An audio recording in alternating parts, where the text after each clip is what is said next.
Assalamualaikum warahmatullahi wabarakatuh. Perkenalkan, nama saya Daniel Dwi Aprianto, NIM 2020172 dari Program Studi Ilmu Hukum Fakultas Hukum Kelas I Universitas Muria Kudus tahun 2020. Cita-cita saya adalah ingin menjadi seorang pengusaha yang sukses dan dapat berguna bagi negara dan dapat membanggakan kedua orang tua saya. Kali ini saya akan menuntaskan hukum tata negara.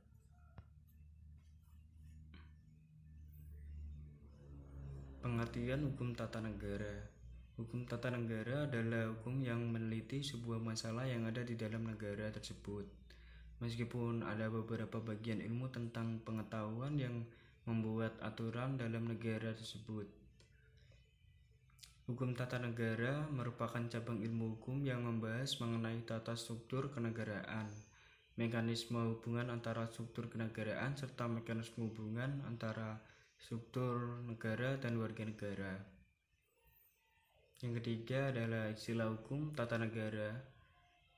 Istilah hukum tata negara berasal dari bahasa Belanda Staatsrecht yang artinya dalam hukum negara. Staat berarti negara-negara, sedangkan Recht berarti hukum. Hukum negara adalah keputusan Indonesia yang diartikan sebagai hukum tata negara. Mengenai definisi hukum tata negara, masih terdapat perbedaan pendapat di antara para ahli dalam hukum tata negara. Perbedaan ini di antara lain disebabkan oleh masing-masing ahli berpendapat bahwa yang mereka anggap penting adalah menjadi titik berat perhatiannya dalam merumuskan pengertian dan pandangan hidup yang berbeda. Bentuk negara Indonesia. Bentuk konstitusi negara Indonesia menganut bentuk negara kesatuan. Hal ini dapat dicerna dalam pasal 1 ayat 1 Undang-Undang Dasar tahun 1945 yang menyatakan bahwa negara Indonesia adalah negara yang kesatuan yang berbentuk republik. Ada keterkaitan antara pemerintah pusat dengan pemerintah daerah sebagai wujudan bentuk negara Republik Indonesia yang ditegaskan pada pasal 18 Undang-Undang Dasar Negara Republik Indonesia ayat 1. Negara Kesatuan Republik Indonesia dibagi atas daerah-daerah provinsi dan daerah provinsi itu dibagi atas kabupaten dan kota. Yang tiap-tiap provinsi, kabupaten, kota itu mempunyai pemerintahan daerah yang diatur dengan undang-undang. Republik Indonesia dalam riwayatnya juga pernah menganut bentuk negara berupa federasi yang dikenal dengan sebutan Republik Indonesia Serikat ataupun RIS, atau yang dalam bahasa Belanda disebut juga dengan Verenigde Staat dan Indonesia. Namun bentuk negara Republik Indonesia Serikat tidak berlangsung lama. Hal ini karena bentuk negara federasi memang tidak cocok dengan kondisi bangsa Indonesia dengan latar belakang yang sangat beragam. Bentuk pemerintahan Indonesia. Bentuk pemerintahan Indonesia disebutkan dalam pasal 1 ayat 1 Undang-Undang Dasar 1945 bahwa negara Indonesia adalah negara yang kesatuan yang berbentuk republik. Bentuk republik berlaku sejak bangsa Indonesia merdeka dan membentuk negara modern yang memproklamasikan pada 17 Agustus. Berdasarkan pernyataan tersebut disimpulkan bahwa bentuk negara Indonesia adalah kesatuan, sedangkan bentuk pemerintahannya adalah republik. Bentuk pemerintahan republik dibagi menjadi 3 macam, yakni republik absolut, republik konstitusional, dan republik parlementer. Bentuk pemerintahan Indonesia telah disesuaikan berdasarkan pola kehidupan di negara, yaitu republik konstitusional, serta menyalurkan aspirasi rakyat dalam memilih pemimpin.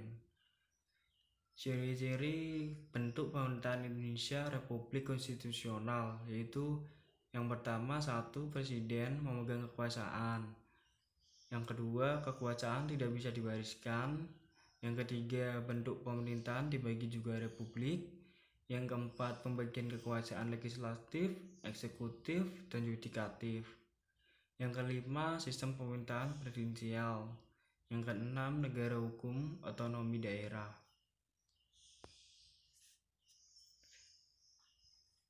Sistem pemerintahan Indonesia. Sistem presidensial adalah sistem yang dipimpin oleh presiden. Presiden sebagai kepala negara sekaligus kepala pemerintahan. Presiden dan wakil presiden dipilih secara langsung oleh rakyat melalui pemilihan umum ataupun pemilu. Sistem pemerintahan merupakan suatu sistem sebagai alat untuk mengatur jalannya pemerintahan sesuai pada kondisi negara dan dengan tujuan menjaga kestabilan negara. Sistem tersebut masing-masing komponen menjalin kerjasama yang kuat, memiliki keterkaitan satu sama lain yang memiliki satu tujuan atau fungsi dari pemerintahan.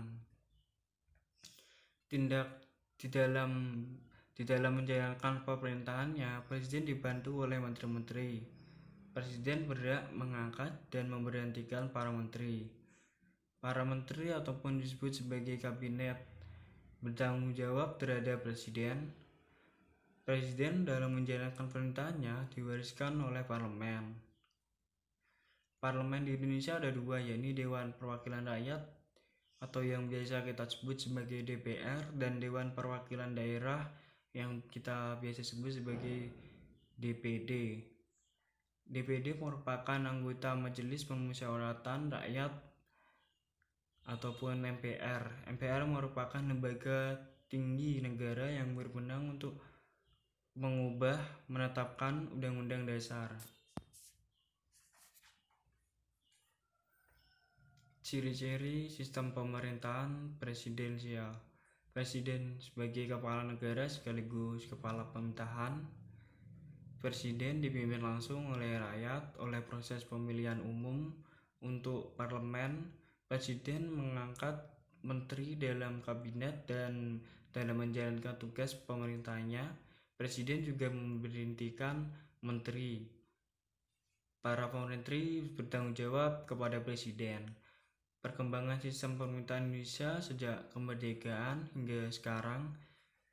Yang pertama adalah sistem pemerintahan presidensial 19 Agustus 1945 sampai 27 Desember 1949. Yang kedua, sistem pemerintahan parlemen semu 27 Desember 1949, 15 Agustus 1950.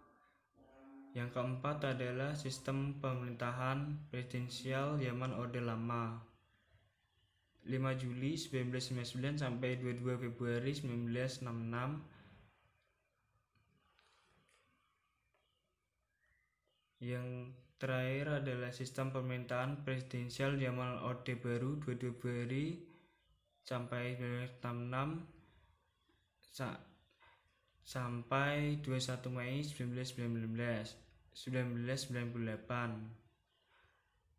Dan yang sekarang sistem pemerintahan presidensial pada berlaku sejak 21 Mei 1998 hingga sekarang.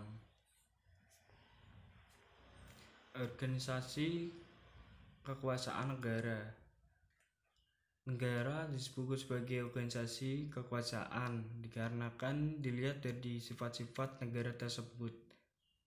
Yang dikatakan sebagai organisasi kekuasaan karena setiap negara terorganisir dan di dalamnya pasti ada kekuasaan di suatu negara yang terbagi menjadi 3 yang sering disebut dengan trias politika. Trias politika terdiri dari kekuasaan legislatif, yaitu kekuasaan yang membuat undang-undang, dan kekuasaan eksekutif, yaitu kekuasaan untuk menjalankan pemerintahan, dan kekuasaan yudikatif, yaitu kekuasaan negara mempunyai sifat-sifat diantaranya yang bersifat memaksa, memonopoli, dan mencakup semua. Sebagai contoh dari sifat memaksa, yaitu negara memaksakan kepada semua warga negara supaya memenuhi dan menjalankan kehidupan sesuai sistem perundang-undangan yang berlaku dari atas sampai ke bawah yang menjadi pedoman dalam masyarakat untuk menata kehidupan yang lebih baik untuk kedepannya.